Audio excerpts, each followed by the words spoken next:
Equine-assisted therapy is a clinical intervention delivered by a qualified therapist in which a carefully selected and specially prepared equine, together with its movement and environment, forms an integral part of the therapeutic process. Through repetitive, rhythmic, sensory motor and relational input, it supports the development of movement, regulation, cognitive processes, and emotional well-being. It can be applied from as early as 3 months of age. My name is Vera EAS. I'm a pediatric physiotherapist and I have been working in early intervention for more than 25 years. I'm the chair of Svitani Academy of Equine Assisted Services and a lecturer. I currently serve as a president of FETI, the Federation of Horses in Education and Therapy International, and as the coordinator of the European Equine Assisted Therapy Network. Today, I will speak about the application of equine-assisted therapy in toddlers and infants from the age of 3 months within an intensive clinical settings. In the Czech Republic, early intervention for babies at risk is well established. Physiotherapists are highly trained in neurodevelopmental assessment and treatment, and equine-assisted physiotherapy is well integrated within this clinical framework. I would like to focus on 2 foundational concepts that are essential for understanding early intervention: neuroplasticity and developmental kinesiology. Without these, the therapeutic decisions you are about to see would not be fully understandable. I will present a case study in which you will see real clinical work, my clinical reasoning, positioning choices, progression of therapy, and how theoretical principles are translated into practice. This is Steven. He is a bright and expressive little boy with a rare genetic condition called Cri-du-Chat syndrome, which affects his development, movement, and communication. When his occupational therapist, Audrey Darby from Irish Equine-Assisted, first met him at just over 2 years old, his abilities were closer to those of a 1-year-old child. He needed a lot of support, had low muscle tone, and had difficulty controlling his posture and attention. At the same time, he was curious, social, and very engaged with people around him. Audrey worked with him regularly using equine-assisted therapy. Even though his attendance was not always consistent, he gradually became more engaged and started to improve his posture and movement. Many children with similar challenges struggle in traditional therapy settings. The equine and its environment can make a big difference. They motivate them and help them participate. When I started working with him, Steven was nearly 3 years old. He could crawl and stand with support, but he was still unstable and fell often. He had only just started trying to walk while holding hands. In this presentation, I will show you what happened during a 5-day intensive program, what changed afterwards, and how we continue to build on his progress. In the Czech Republic, this type of intensive approach has a long tradition. Short, focused therapy blocks with repeated sessions can create strong changes in a short time. And just to give you a small preview, you will see significant improvement. These results are not rare or accidental, but come from a clear understanding of how the body and movement develop. Neuroplasticity means that the brain can change and adapt through experience.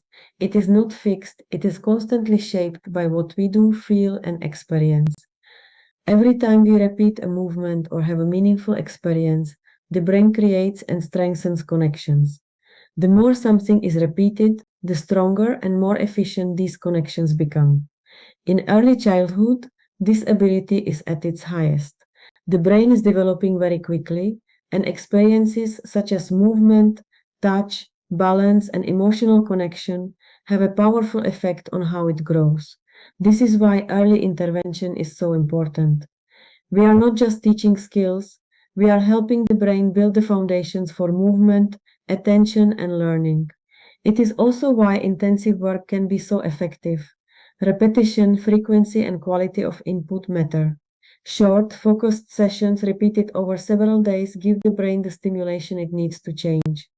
The equine environment is especially powerful in this process. The rhythmic, three-dimensional movement provides continuous input to the body, while the natural setting and interaction create motivation and engagement.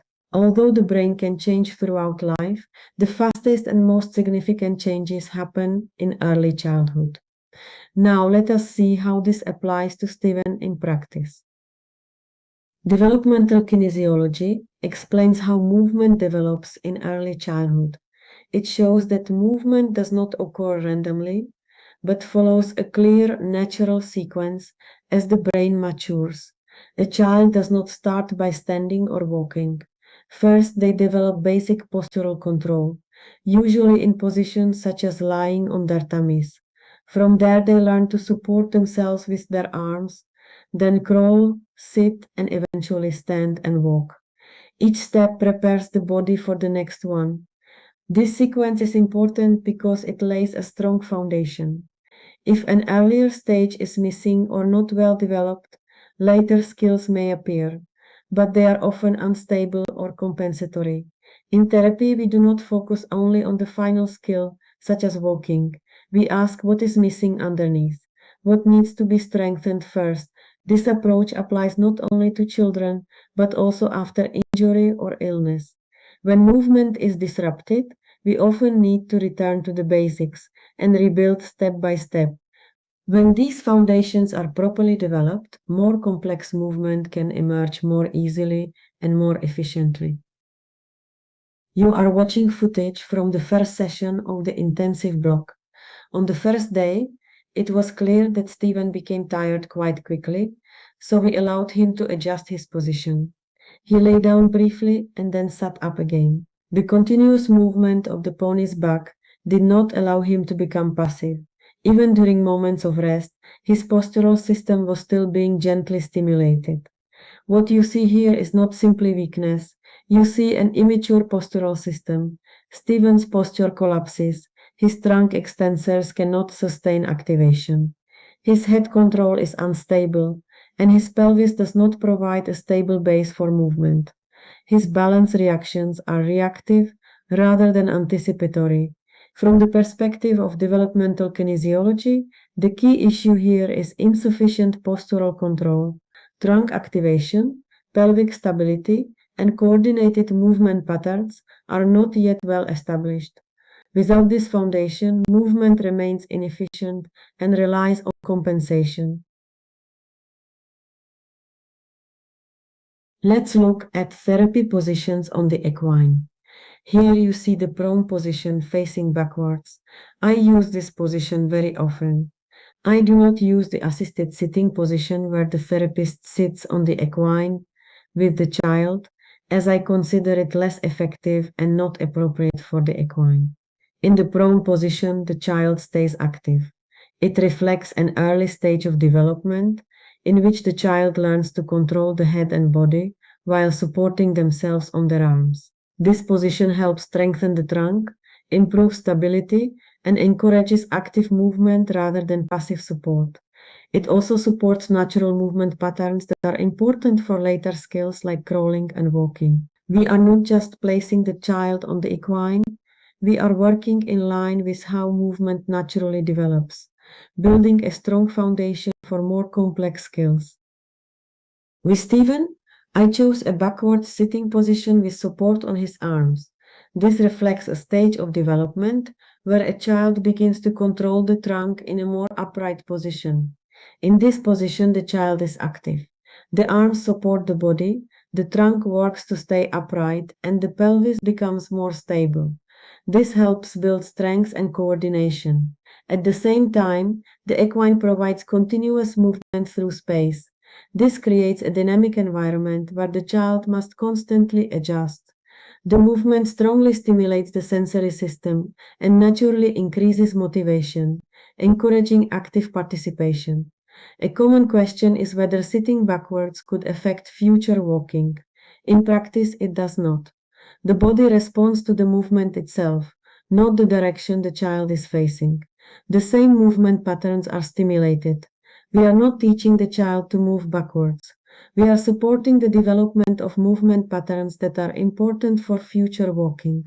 All of this takes place in a carefully controlled setting, with a trained equine, a qualified team, and a strong focus on safety. By day 3, during the 5th session, something important had changed. Stephen was no longer just reacting. He began to anticipate the movement and adjust his body in advance. His posture became more stable, and he could stay in position for the whole session. We then moved outdoors. The uneven ground naturally challenged his balance and helped his body adapt. We also saw clear changes in his engagement. He became more active, made better eye contact, and showed more interest in his surroundings. He was calm, focused, and even smiled when arriving at the stables. When a child feels safe and motivated, learning becomes much more effective. The equine's movement plays a key role. It provides continuous rhythmic input to the body, supporting posture and coordination. I personally do not know any other rehabilitation approach that offers this level of movement in such a natural environment. Being on the equine also increases motivation. The child sees more, reaches more, and wants to participate. On day 4, we continued working outdoors, and he responded beautifully. You can see how much he is enjoying the experience of riding the hill. By the end of the 7th session, Stephen's balance was noticeably steadier. He insisted on walking up the stairs with his father's support and moving around the yard. It was as if he could not get enough movement, as though his body was ready to explore more. In the photograph, you see him sitting upright on our student's lap, calm and without external support, with his hand relaxed rather than gripping for stability. This reflects a clear improvement in postural control and body awareness, as well as growing confidence in his own movement. Day 5. What you see here is not simply improved muscle strength or better balance. You are seeing more efficient and coordinated movement. This is the true goal of physiotherapy, to create the conditions in which movement becomes spontaneous, efficient, and purposeful, rather than effortful and compensatory.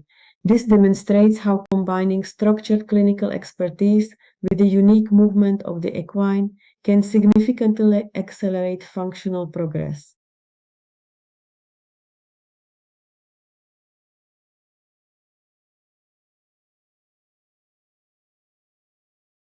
Five weeks after the intensive block, Stephen's father sent us a video.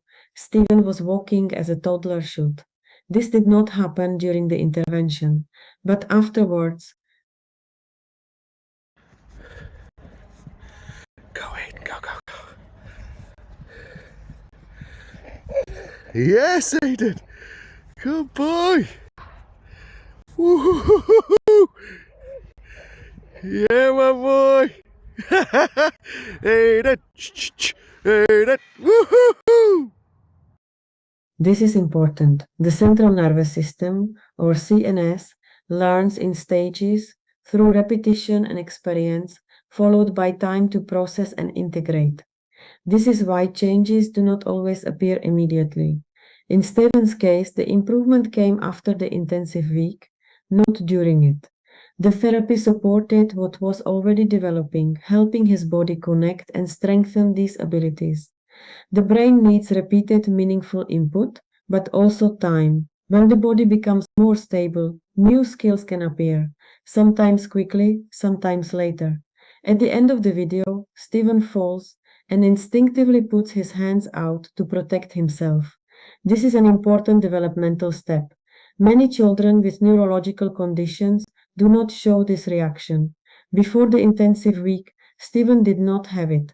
Its appearance indicates better postural control, faster reactions, and overall CNS development. After August, he continued with weekly sessions with Audrey. These sessions focused on consolidating the gains achieved during the intensive block.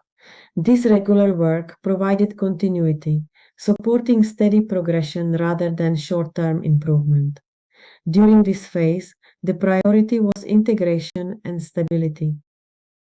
In November 2025, Steven participated in another 4-day intensive block.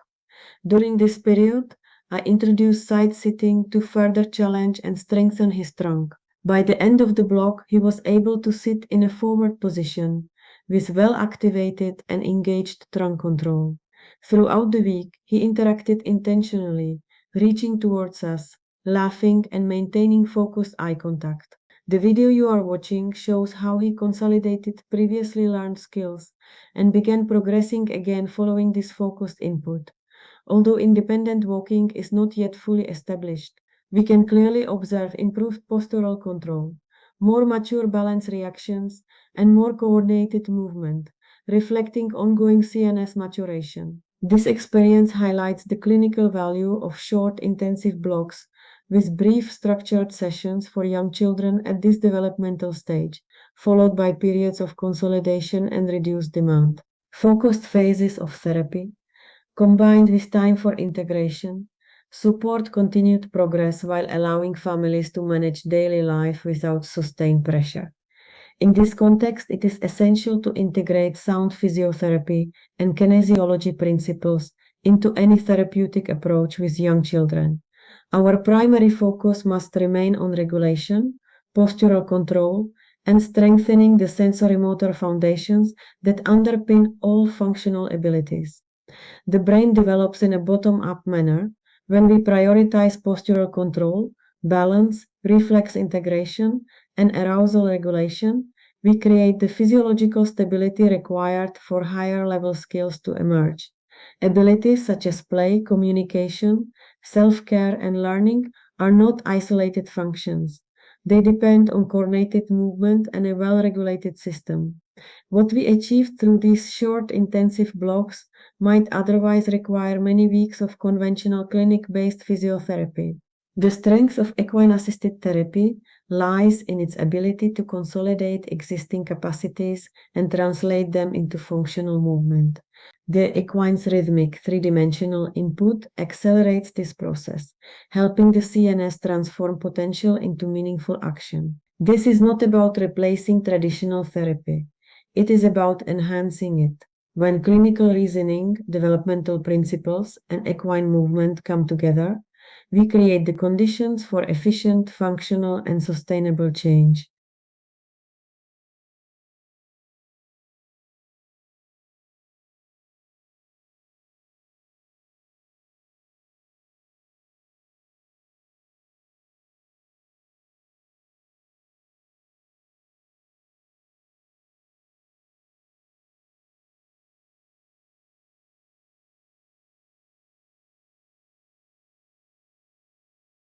As we conclude, let us return to Stephen. What you have seen is not a miracle or a quick fix. It is the result of the right approach, repeated over time, with a clear understanding of how movement develops. Equine-assisted therapy is not about riding. It is about working with the equine's movement to support the child's development. In early childhood, timing is very important. The brain is ready to change, but it needs the right input at the right moment. When we support posture, balance, and basic movement, more complex skills can develop more naturally. Stephen's progress also shows that change does not always happen immediately. Sometimes it appears later, once the body has had time to process and integrate.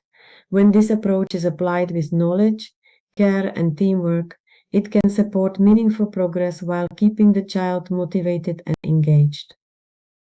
If you are interested in developing these skills, or if you would like your child to participate in an intensive clinic, the Svitany Academy of Equine-Assisted Services offers both opportunities. We provide accredited education for physiotherapists, occupational therapists, speech and language therapists, and psychomotor therapists, from strong foundational courses through to more advanced programs, including early intervention. Our aim is to support professionals in developing strong clinical reasoning and practical skills that can be directly applied in daily practice. We also offer international intensive clinics for children and their families. Centers around the world invite us to bring this model into their own setting. These clinics provide high-quality therapy for children while creating a rich learning environment where professionals and students work alongside us, observe, and learn through real clinical cases. A new program that brings both elements together is our family retreat in Crete this October. It offers a unique combination of expert clinical input and dedicated family time, creating space not only for progress but also for shared experience and connection. This integration of education and clinical practice is at the heart of what we do. Thank you for staying with me until the end of this presentation. I hope it has given you a new perspective on what equine-assisted therapy can offer and how it can support the development of young children. Most importantly, I hope it inspires you to think about new ways to improve children's lives and support their movement and overall development. At the same time, it is important to remember that this work must always be carried out by a qualified team with a well-prepared equine and a strong focus on safety. If this approach resonates with you, please feel free to contact us. You can find us on social media, visit our website, or reach out by email at any time.